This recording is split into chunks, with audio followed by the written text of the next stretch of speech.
নবীকে বলছে আল্লাহ বন্ধু আপনার উম্মতের প্রত্যেকের আমলনামা আমি আপনার হাতে দেখাবো, আপনার হাতে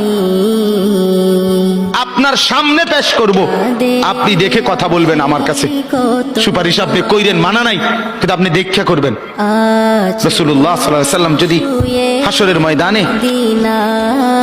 এরকম আমলনামা খুলে উল্টায় আর পৃষ্ঠার পর পৃষ্ঠা দেখে ফজর নাই, জোহর নাই, আসর নাই, মাগরিব নাই, ইশা নাই, শনিবার রবিবার, মদ জুয়া, অবৈধ উপার্জন, গান বাদ্য, নাটক, সিনেমা, জিনা, ব্যভিচার, বেহায়া, বেপর্দা সব উল্টায়, আল্লাহর নবী সাল্লাল্লাহু আলাইহি সাল্লাম তখন বলবে উম্মত কি এটা?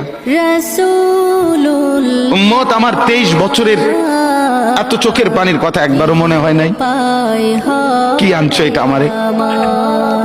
উম্মত তুমি জানো না আমি যে তায়েফের পাথরের আঘাতে পুরা পিঠ চালনির মতো ঝাঁঝরা বানায় ফেলছে আমার?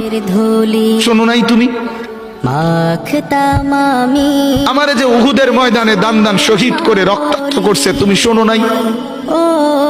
আমি যে 14 দিন পেটে ক্ষুধার তাড়নায় পাথর বাঁধছিলাম, উম্মত তোমার মনে নাই? একবারও শোনো নাই আমার ক্ষুধার কষ্ট, আমার পিঠের ব্যথা, আমার দাঁতের ব্যথা, আমার কাঁধে 2টা কড়া ঢুকে গেছে উম্মত?